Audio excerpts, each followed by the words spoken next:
Book of Heaven, Volume 12. 14 March to 15 April 1920. Page 147 to 153. March 14, 1920. The martyrdom of love surpasses almost in an infinite way all the other martyrdoms together. My state is ever more painful. While I was swimming in the immense sea of the privations of my sweet Jesus, my life, my all, I couldn't help lamenting and also saying some nonsense. And my Jesus, moving in my interior, sighing, told me, "My daughter, you are the hardest martyrdom, the harshest pain for my heart. And every time I see you moaning, petrified by the pain of my privation, my martyrdom becomes more bitter. And the spasm is such that I am forced to sigh and, moaning, I say, 'Oh, man, how much you cost me! You formed the martyrdom of my humanity which, taken by love's folly for you, took all your pains upon itself, and you continue to form the martyrdom of the one who, taken by love for me and for you, offered herself as victim for me, and for your sake. Therefore, my martyrdom is continuous. Even more, I feel it more vividly, because it is the martyrdom of one who loves me, and the martyrdom of love surpasses almost infinitely all other martyrdoms together.'" Then, placing his mouth close to the ear of my heart, moaning, he said, "My daughter. My daughter. Poor daughter. Only your Jesus can understand you and compassionate you, because I feel your very martyrdom in my heart." Then he added, "Listen, my daughter. If with the chastisement of war man had humbled himself and entered into himself, other chastisements would not be necessary. But man has raged even more. Therefore, in order to make man enter himself, more terrible chastisements than war itself are needed, which will occur. Therefore my justice is forming voids. And if you knew what a void is being formed in my justice through my not coming to you, you would tremble. In fact, if I came to you, you would make my justice your own, and taking the pains upon yourself, you would fill the voids which man forms with sin. Haven't you done this for many years?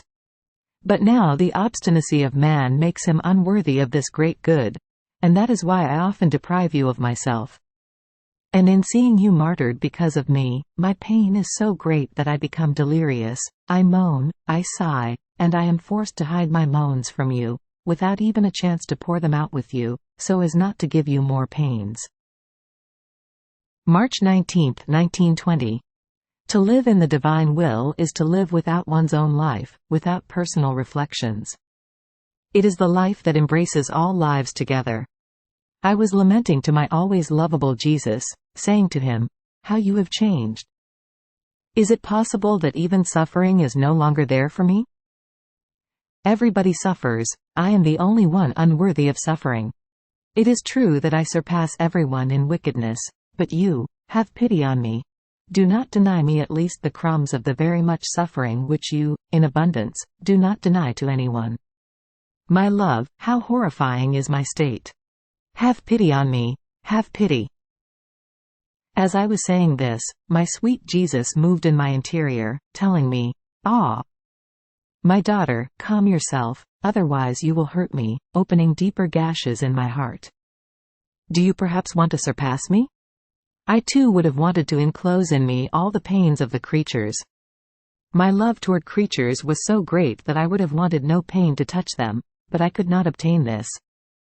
I had to submit to the wisdom and justice of the Father who, while allowing me to satisfy for the great part of the pains of creatures, did not want satisfaction from me for all the pains, and this, for the decorum and balance of his justice. My humanity would have wanted to suffer so much as to put an end to hell, to purgatory and to all chastisements. But the divinity did not allow it, and justice said to my love, "You wanted the right of love. It has been granted to you. I too want the rights of justice." I resigned myself to the wisdom of my Father. I recognized it as just. But my moaning humanity felt the pain of it, because of all the pains which had to come to creatures. In hearing your laments for not suffering, I hear the echo of my laments and I run to sustain your heart in order to give you strength, knowing how harsh this pain is. However, know that this is also a pain of your Jesus. I resigned myself for love of Jesus, also to not suffer, but the torment of my heart was most bitter. Many things wandered through my mind, especially regarding what he had told me on the divine volition. It seemed to me that I could not see the effects of his word in me, and Jesus kindly added, "My daughter, when I asked you if you would consent to live in my volition and you accepted, saying, 'I say, yes, not in my will but in yours,' so that my yes may have all the power and the value of a yes from a divine volition, that yes exists and will always exist, just as my will exist. Therefore, your life has ended, your will no longer has reason to live for itself. This is why I told you that, since all creatures are in my will, you come in the name of the whole human family, to place at the foot of my throne, in a divine way, the thoughts of all in your mind, in order to give me the glory of each thought, in your gaze, in your word, in your action, in the food you take, and even in your sleep, those of all. Your life must embrace everything. Don't you see that sometimes, when you are oppressed by the weight of my privation, and something escapes you of what you do, and you do not unite all the human family together, I reprimand you? And if you don't listen to me, afflicted, I tell you, if you do not want to follow me, I will do it by myself. Life in my will is to live without one's own life, without personal reflections. It is the life that embraces all lives together. Be attentive in this, and do not fear." March 23, 1920. The soul wants hiddenness, and Jesus wants her as light. I was saying to my sweet Jesus, I would like to hide myself, to the point of disappearing from everyone, and so that everyone would forget about me, as if I no longer existed on earth. How heavy it is for me, having to deal with people. I feel all the necessity of a deep silence. And he, moving in my interior, told me, "You want to hide yourself, and I want you as a candelabra which must give light. This candelabra will be lit by the reflections of my eternal light.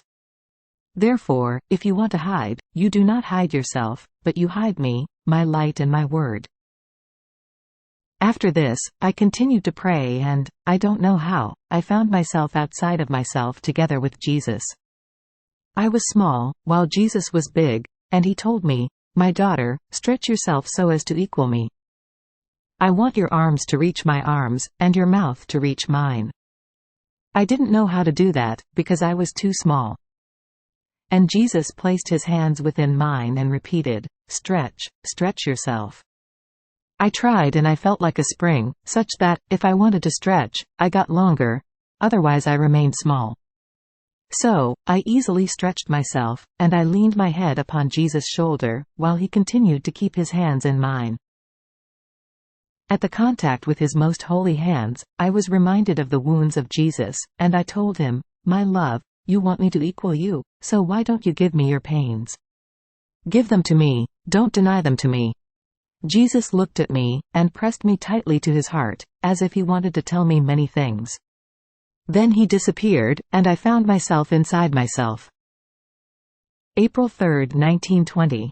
The whole will of God in creating man was that he would do his will in everything, in order to develop his life in him. Continuing in my poor state, I felt my lovable Jesus in my interior, who was uniting with me in prayer. Then he told me, "My daughter, my whole will in creating man was that he would do my will in everything. And as he would continue to do my will little by little, I would complete my life in him in such a way that, after repeated acts done in my will, forming my life in him, I would come to him. And finding him similar to me, as the Son of my life would find Son of my life formed in his soul, it would absorb him within me, and as the two would be transformed together, like two sons into one, I would bring him into the delights of heaven. Now, as the creature does not do my will, or if she does it every now and then, my life is halved by the human life, and the divine life cannot be completed.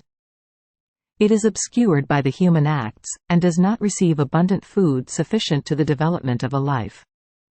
Therefore, the soul is in continuous opposition to the purpose of creation. And, alas, how many are those who, by living the life of passions and of sin, form the diabolical life within themselves. April 15, 1920. Cause of the pains of Jesus, the love of souls. I was lamenting to my sweet Jesus about my sorrowful state, telling him, "Tell me, my love, where are you? Which way did you take in going away, so that I can follow you? Show me your footprints so that, step by step, I will be able to find you with certainty. Ah! Jesus, I can no longer go on without you. But although you are far away, I send you my kisses. I kiss that hand which no longer hugs me. I kiss that mouth which no longer speaks to me. I kiss that face which I no longer see. I kiss those feet which no longer walk toward me, but turn their steps somewhere else. Ah, Jesus, how sad is my state! What cruel end was awaiting me! While I was saying this and much more nonsense, my sweet Jesus moved in my interior and told me, "My daughter, calm yourself. For one who lives in my will, all points are sure ways to find me. My will fills everything. Whatever road one may take, there is no fear that she may not be able to find me. Ah, my daughter, I feel your sorrowful state in my heart. I feel the current of sorrow which passed between me and my mama being repeated again. She was crucified because of my pains, I was crucified because of hers. But what was the cause of all this? Love for souls.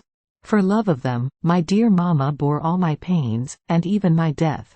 And for love of souls I bore all her pains, to the extent of depriving her of me.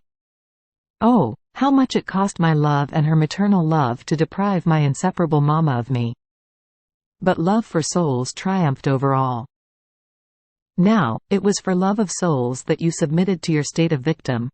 For love of them you accepted all the pains that occurred in your life. Because of souls, and of the sad times which are coming, my divine justice prevents me from being with you in a familiar way, in order to permit more favorable times to come, rather than warlike, and keep you on earth. It is because of souls. If it wasn't for the love of souls, your exile would be finished, and you would not have the pain of seeing yourself deprived of me, nor would I have the pain of seeing you so tortured because of my privation. Therefore, patience, and let the love of souls triumph in you as well, to the end.